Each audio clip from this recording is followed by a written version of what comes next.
Hello and welcome to Have Some Style, the show that discusses all matters of personal style and helps you find yours. My name is Mosha Lundström Halbert. I'm a fashion journalist and style expert, and I believe that what you wear is self-care. On today's episode, we're going to be looking at some of the most famous fashion quotes, some of the most iconic style mantras, and unpacking them and deciphering what they mean for you. So this first quote is from Vreeland, who was a legendary editor of Vogue and Harper's Bazaar. Harper's Bazaar did an article, which I will link to, that had a number of these quotes that I found, and it made sense that they began with a Vreeland one, which reads, "Fashion is part of the daily air, and it changes all the time with the events. You can see the approaching of a revolution in clothes. You can see and feel everything in clothes." And what she's referring to here is the fact that fashion really is an indicator of our times. The way that you dress shows that you understand the moment that we're currently living in, and so many little adjustments to the way that we self-present are affected by our current day. It could be the cut of your jean. It could be the way someone has, groomed their eyebrow or done their lipstick or cut their hair or the cut of their shirt or the buckle on their belt. All these little indicators show us who we are, where we are, and where we're going in history. And I think what Diana Vreeland is trying to communicate here is if you love fashion, if you care about how you look, if you're interested in constantly improving incrementally your style, that is a good thing. That's to be human, Like there's a reason why in the Grecian era everyone was wearing kind of Grecian style draped togas, and now we're not wearing those. But when we look at historical references like that, it makes it clear that they're from a different time and place. The same thing can be said with what you're wearing. I'd also like to refer back to an earlier episode I did on wardrobe ruts and 10 ways you can break out of them, and also how to be of the moment, because these principles really apply as it pertains to this quote. Okay, the next quote comes from Karl Lagerfeld, and he said, "One is never overdressed or underdressed with a little black dress." Love this. Definitely, I take this quite literally in my own wardrobe. But the idea of the little black dress, it's become such a trope. Think about what that means for you. Like, what is that one thing in your wardrobe that you can never have enough versions of, and that really, when push comes to shove, when you're traveling, when you don't really feel that great, when you're in a rush, you just turn to and grab, and you know that it will serve you well, be it a wedding, a funeral, a first date, and everything in between. For a lot of us, having a few really cracking little black dresses, or for me it's more like black tailoring, like just a perfect black blazer or like a great tailored black pant that fits me impeccably. Also little black dresses, black blouses and tops. It's foolproof, right? And it provides the perfect canvas for your accessories, and it just sort of hides a litany of woes or whatever else is going on in your life and allows you to just get on with it. I mean, I was really recently reminded of the power of a little black dress at the Laquan Smith runway when Julia Fox was wearing just this sizzling cutout number. And maybe you're not going to wear this exact dress, but like have something hot and sexy and black that you can just throw on and go. I think that's what Karl Lagerfeld meant there. And certainly the little black dress was such an important piece in his predecessor's work, Coco Chanel. Next, we have a brilliant quote from none other than Miuccia Prada. And she said, "What you wear is how you present yourself to the world, especially today when human contacts are so quick. Fashion is an instant language." And what this immediately made me think of is how many times I've been in a different country, been in a different place, been in a setting where I didn't know people, didn't speak the lingo, and didn't for sure have my bearings, but the way I'm dressed is a way that I'm able to communicate with people who I am. that I'm, a professional there to interview someone, that I'm in a celebratory mood, that I'm super feminine, that I'm super serious, all of these things, whatever it is that I want to be left alone. Like, fashion really is a language. It is a form of communication. It is reading between the lines. We all are visual creatures, and taking in the other people around us and making assessments as to who they are based upon what they wear. This can have positive and negative implications, obviously. I mean, I definitely see sometimes here in Miami, and it always horrifies me that, like, when someone is in a uniform and is a service person, they will get treated a certain way sometimes by people. It can definitely be a bit more of that classist system here. And then in other ways, I also see that, like, people will express their heritage, their culture, their exuberance. Like, they will literally wear their heart on their sleeve a lot here too, because it is a very vibrant culture, and I love to see that. But really think about that. Like, whatever you're trying to communicate as a person, make sure that what you're wearing is aligned with that. This is a quote randomly from Bette Midler, but I thought it was worth including. And she said, "I firmly believe that with the right footwear, one can conquer the world." Bet you're preaching to the converted over here. I've said this before. I have a past episode on this. I truly believe that footwear is like the most important item in your wardrobe. It is the building block. It is the foundation. It is what literally connects you as a human being to the earth, to the ground. It changes the way you move through space. It's so important that your shoes really help you put that best foot forward. And also, I fully believe that shoes can really change the way you feel instantaneously. I'm constantly changing my shoes during the day just to kind of switch up my energy a bit, even if nobody's seeing them and I'm on a Zoom. Right now I have on a pair of, I will admit it, like shearling Birkenstocks, because for whatever reason, the soles of my feet were just like really tender this week. I don't know.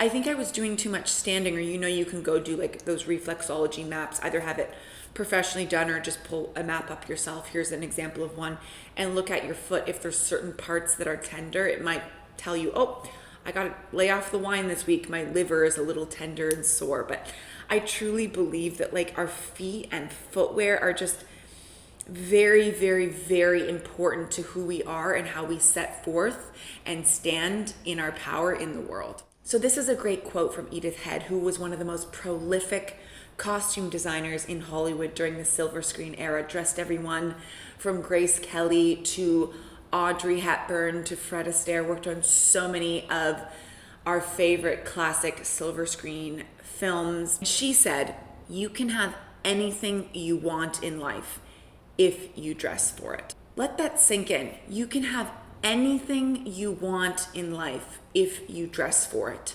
So let's reverse engineer that a little bit. That's the way I like to oftentimes approach things like this that seem really simple, but are actually quite complicated and profound concepts. So what do you want in life? Ask yourself that. What are you looking for? Is it a certain type of relationship or partnership? Is it a different career? Is it a certain type of energy or friends or family that you want to be surrounded by? Like, why are you here on this earth? What do you want? What do you want to do with this life? How do you want to max out your life? How can what you wear support that and like lead you on that journey? It really is that age-old adage of dress the part, and who knew that better than Edith Head? She was cultivating and creating these characters through wardrobe. She would see these, no-name actors transform into Hollywood legends via the power of costume and dress. So she really understood and crystallized this concept.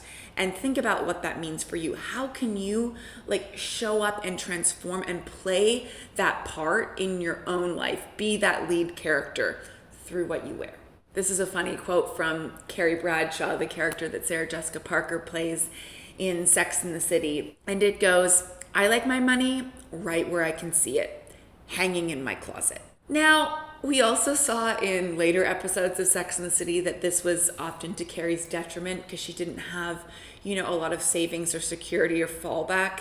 So when I hear this quote, I do think it's important. Look, I love shopping, acquiring beautiful things just as much as the next person, but I do think it's important to not get carried away, no pun intended, to make sure that you aren't sacrificing your financial security in order to be fashionable or to have the hottest, newest, latest thing. I think at the end of the day, that kind of materialistic seeking will leave you feeling quite empty. And it is really important to make sure that, again, I see this a lot in Miami, that you're not just like wearing all your wealth on your person, that you're making sure that you're protecting yourself for the future, and that also maybe there's some things that are valuable in your closet or in your home or in your life that no longer, work for you, bring you joy, or that you need, or that are kind of just dead weight. I would also take this quote as a reminder to sell them, set them free, let them go, cycle them back into the world, and let more wealth and abundance come your way.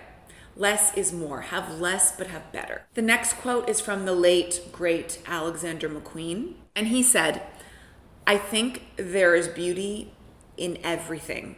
What normal people perceive as ugly, I can usually see some beauty in it." This couldn't be more Alexander McQueen. This was a man who in his earlier pieces used to take a lock of his own hair and sew it into the lining of a garment just as this little kind of macabre, in the know touch. And macabre and dark and twisted and ugly references were really a pillar of his work, really exploring the underbelly of society and finding the beauty in it. It's easy to find the beauty in fairy tale references, in overt symbols of romanticism and aesthetic pleasures. What it's a lot more challenging to do is find the beauty in things that are a bit more challenging. The way I might think about this quote is when it comes to the topic of self-acceptance. It's so easy to find beauty in things that are conventionally understood to be beautiful, that are societal beauty norms. What it is much more difficult, but ultimately compelling and cool and rewarding and real to do, is find beauty in what you perceive as your own flaws. To sit with what you don't maybe think are your greatest assets or don't like about yourself and work with it, as opposed to constantly trying to distract or go to what you think is the most beautiful or change into what you think is the most beautiful. No, find that acceptance within and accept what you don't like about yourself. Make the ugly beautiful by owning it. And also, I think this is a great reminder that what you might perceive as your flaw, others perceive as your greatest asset, your standout characteristic, right? So if you're feeling like, oh my gosh, my boobs are so big, I feel like, oh God, I wish I had smaller boobs. Other people are looking at you and being like, isn't it so gorgeous how voluptuous she is? You might be thinking, oh my God, I wish I had like a smaller nose, my nose. And other people are looking at you being like, oh my gosh, isn't it so gorgeous that she has this face that really shows her heritage and that she hasn't just conformed and gotten the nose that everybody else has. Maybe you're thinking, oh my God, like my butt is so big, or my butt is so flat, or my butt is so wide, and another person is looking at you and being like, I wish I had that. The grass is always greener. The only thing we have control over is our mind and our attitude. So think about that when it comes to how you look at yourself and how you approach your person. The next quote is from Diana Vreeland, and she said, "Style is something each of us already has.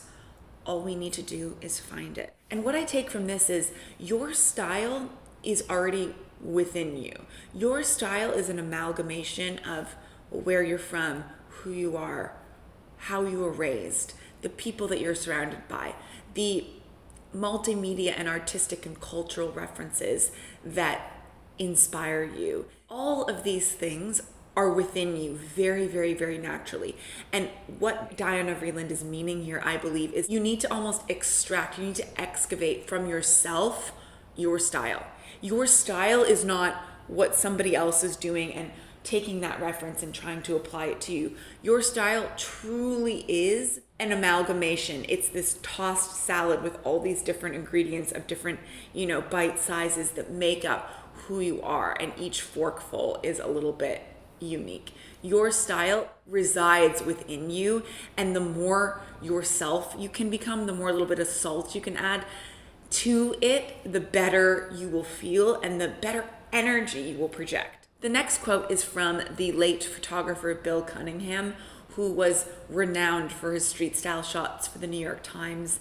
And he said, "Fashion is the armor to survive the reality of everyday life." And when I think about that, it really makes me think that there's so many of us that go out into the world dealing with a lot, dealing with grief, dealing with loss, dealing with fear, with resentment, with health issues, with stress, with massive insecurities.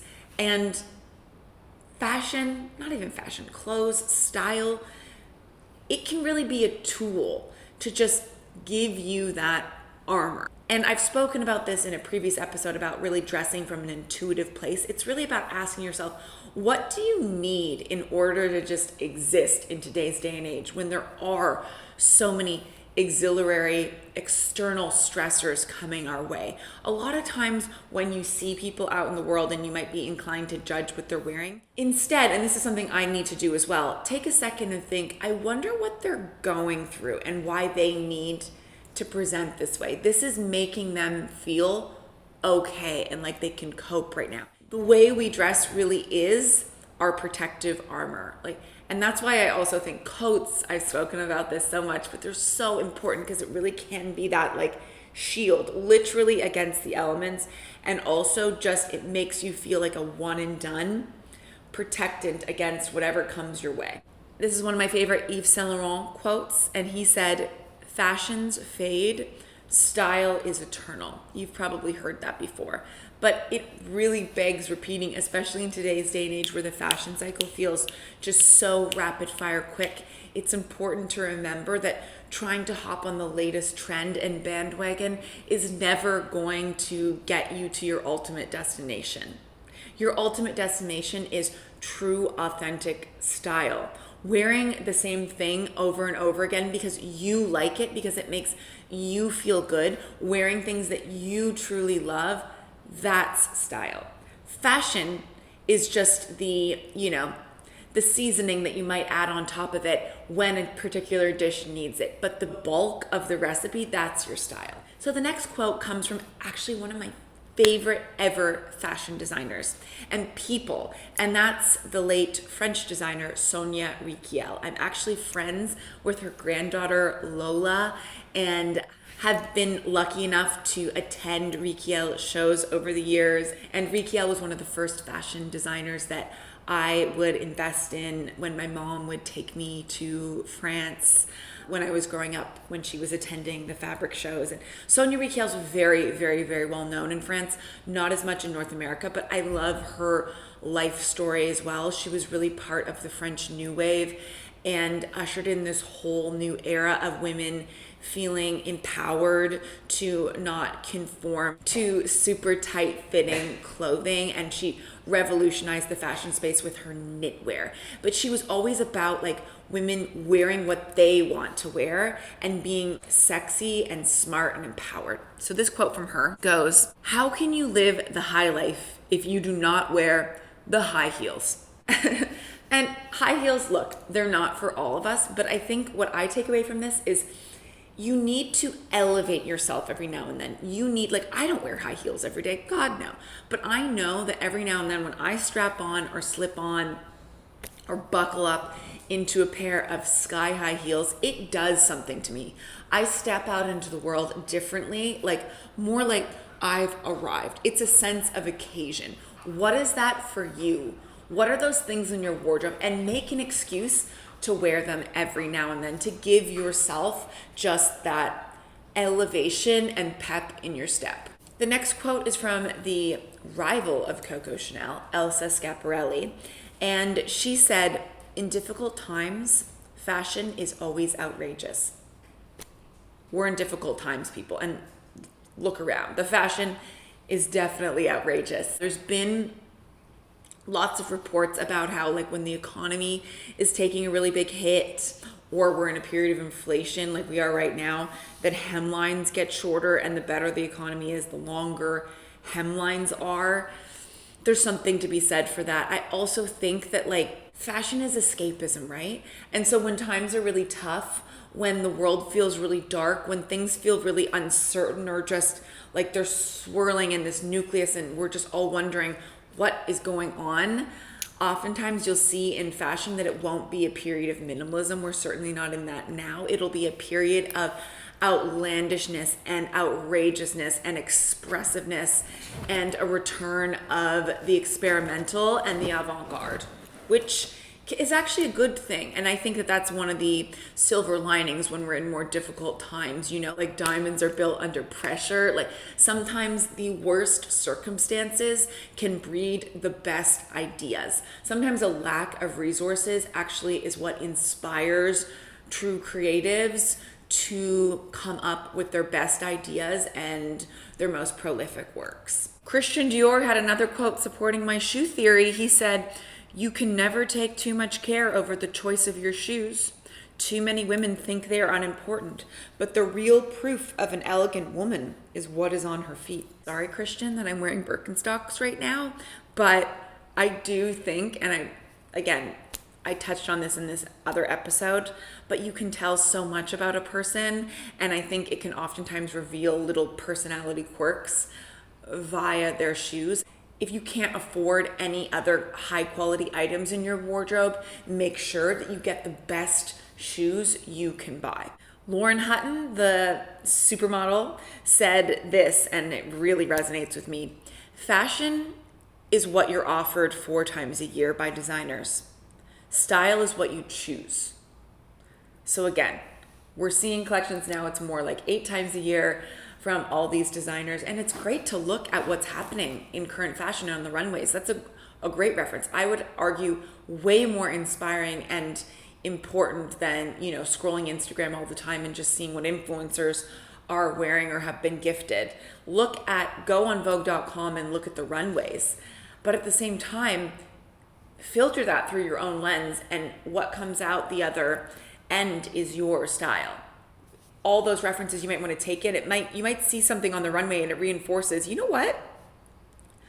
I have a lot of fuchsia in my wardrobe and I love that color, and I'm seeing it on the runways right now, and I'm going to wear it again because I really like it. So you can use it to just reinforce what you already have going on as opposed to being dictated by it. Hubert de Givenchy, who was the original, obviously, Givenchy designer, worked a lot in collaboration with Audrey Hepburn on her looks for films like Breakfast at Tiffany's, Funny Face, so many more, Charade. Oh my gosh, they created so many incredible looks together. That kind of 60s era of Givenchy is one of my most favorite in all of fashion. I think those looks still look completely modern and forward today. It's incredible. And he said, "The dress must follow the body of a woman, not the body following the shape of the dress." I think that's a really, really important cue for us all. It's not our job to fit into everything or to conform to everything. It is fashion's job to conform to us. We can find things that work on our body. We do not need to change our body in order to fit whatever is cool right now. And also, there might be certain things that you like the look of and they just don't suit your body or they don't feel good on your body, and that's okay as well. There'll be other things that look amazing on you. So an example of this for me is like for instance right now, Skinny jeans are out. I haven't really been wearing like a super skinny jean for a while now, but these like tight in the thigh and then baggier in the leg jeans look so awkward on me. It doesn't fit my body properly to have something tight up here and then loose in the leg. It clings to my thigh. It's all wrong. And just because that is what's fashionable right now, you have to recognize how it works with your body. I'm much better in a more high-waisted, streamlined denim that is just like a slim, tailored cut, not skinny. Or wide leg and just flowing and grazing. But that in between, no, doesn't work for me.